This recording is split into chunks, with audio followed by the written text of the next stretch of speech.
So, I was lucky enough to spend the last few days in Edinburgh and Loch Ness and places like that, going to London tonight. But first, taking a little stop off at Quarry Junction for this week's weekly challenge. Let's see what's in store for us. The box, get the loot and get out. Okay, this is definitely who I am taking. Rick, of course, is the weekly hero, which is just great. Because he's a fantastic leader, you know. I mean, if you were to get somebody like Ezekiel or Jerry or whatever, you're like, okay, I mean, you know, you kind of can use them, but they're maybe not the kind of heroes that you would necessarily sort of think to use, ideally. When it's somebody like Rick, yeah, that's just great. Great character, great leader.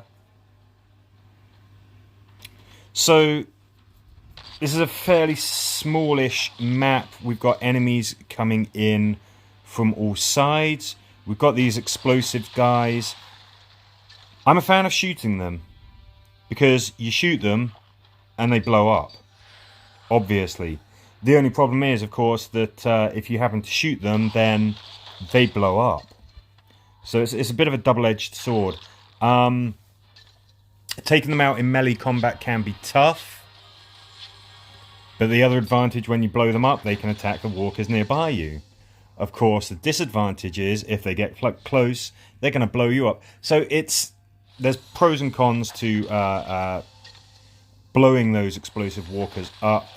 One of the things, of course, is that it adds to the threat counter. On that map, you got a couple of walkers coming in each turn. Nothing too scary until that last turn where it's Metalhead. So you should be able to take out what is coming for you. But that means you've got to start opening that box on the first or second turns so that you can beat that reinforcement wave that's going to come in. It could well be too much to handle if you're on a high level. So just get in there, get it done. What I might suggest is using Yumiko to open that box, because of course if she's the leader or she's doing it, then she can attack along with everyone else when you shoot at a target. So she's opening the box and she's still helping. So that's a good one. Let's see. None of these are glowing red. Oh, I want to try something. Ha ha ha. Something that's handy for any map with these kinds of things. And for example, the last map, if you forget how long it's going to take, simply tap on an item and you can see how long it takes to interact with before that interaction is finished. You know, to open or turn or whatever. That was an incredibly helpful tip that, of course, came from the comments section. I didn't know that. I knew that you could take characters over to something, and it would say how long the interaction would be, but you can just simply tap on them and it'll tell you. So helpful, so handy. Just a wonderful thing to be able to know how to do. So this is pretty straightforward. Definitely take Glenn. He can interact with something and still have actions left. There's just nothing too scary there. I mean, the reason why I do these playthroughs, I do these videos, obviously I've got the commentary, but you can also just see what happens as well. So you saw there, nothing sort of too scary pops out. There's no, it doesn't seem like there's any sort of hidden enemies that pop out when you open those containers. If they were glowing red, then that would suggest that they're sort of a trap. But that doesn't seem to be the case. You just simply go in there, rush in, get the goods, get out. What can I say? Take Glenn. Just go for it. The odds, find the loot and get out. Well, that sounds pretty familiar. Alright, I'm going to stick with the same team. Let's see what we do here.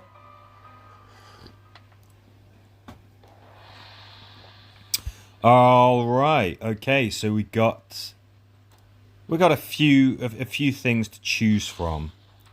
Looks like we have several bad guys on the map right from the off. We do have a threat counter, so making noise has consequences. Looks like shooters are starting charged, so Rick had those 2 shots. And yeah, you gotta kind of got to deal with these guys. It's not a huge map. They're going to be on you quickly. Yes, having things like the bow there, which can cripple enemies, is going to be very, very handy. Just as it was there.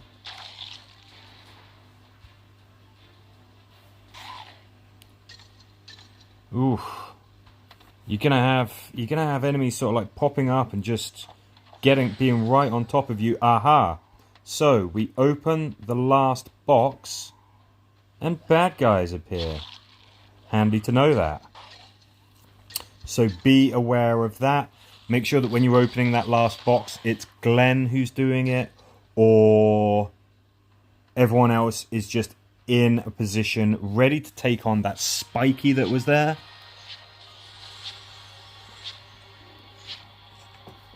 This is a tough one. This is kind of a tough one because it's a fairly small map. So you can get surrounded and you can get swarmed by the enemy. There's some blind corners as well. So they could just jump out on you and they're not going to be miles away when they do it. Definitely bring your A-team. Bring some characters who are capable of hitting hard to take out those spikies and those armed guys. Obviously, Glenn, is a scout, so he hits hard and he's great for opening those crates anyway. So maybe he could be your designated heavy hitter. You're definitely going to need... you're definitely going to want stuff that doesn't create threat or that can reduce threat. Kill the boss walkers. Okay. Yum Yum, you're in the mix. Let's give you the flare gun because it's so much fun.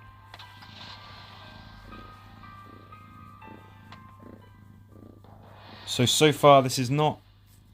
It's not the easiest set of missions. It's not the toughest set of missions, but there's distinct challenges. Let's get our guys a little bit closer. Right, if I get you too close, of course, they're going to be able to eat you.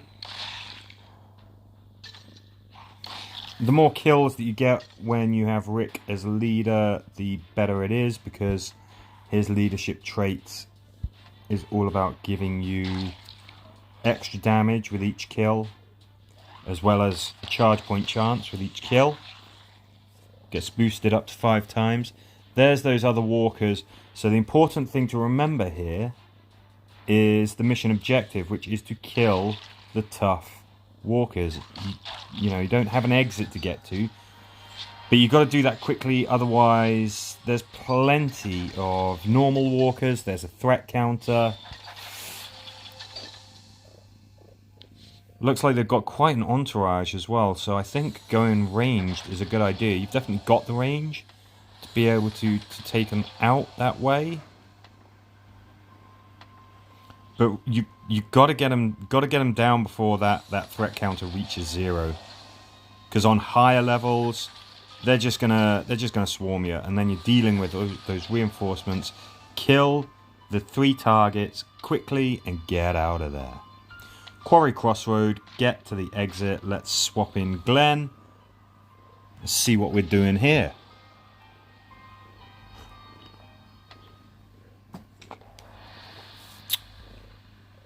Okay.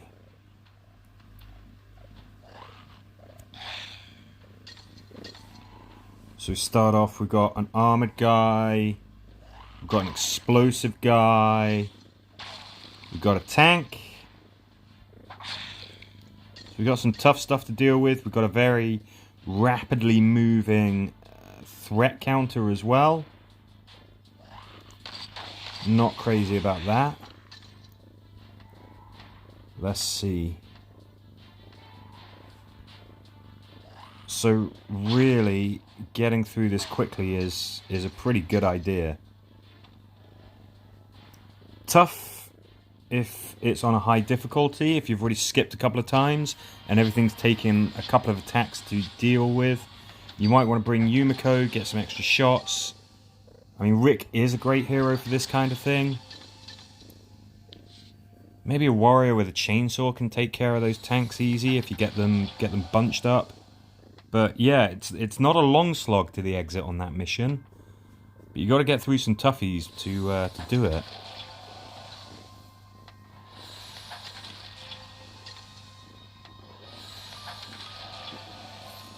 I don't know, how long have we been doing this? About 10 minutes, 518 stars. Quarry Gate, get to the exits. Okie dokie.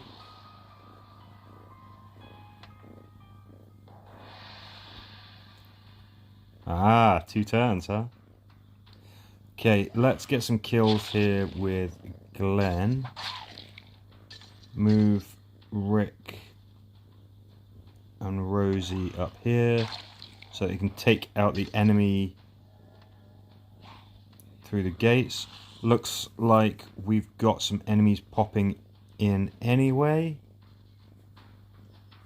so bear that in mind. Perhaps a wise thing is to take out all those enemies through the gate before you start opening it. On those tough difficulty settings, you don't want enemies coming in as you are dealing with existing threats. Okay, looks like where I had Rosita. Did you see where I had Rosita? Doesn't look like that actually provides sufficient visibility to attack targets properly, so that's worth remembering. 2 spikies pop out. Fairly small map.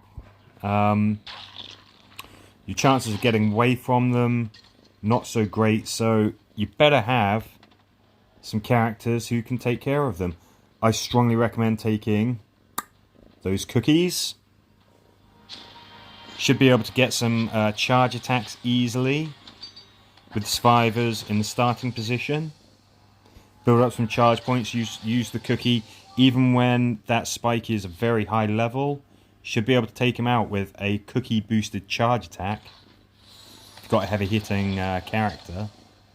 So that's what we've got. These are sort of quick and punchy missions, not ones that drag on for turns and turns, but yeah, you got some tough characters to deal with.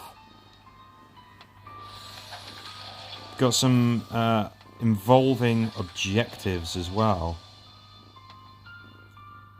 It's a fairly tough set, but at least you've got Rick leading you.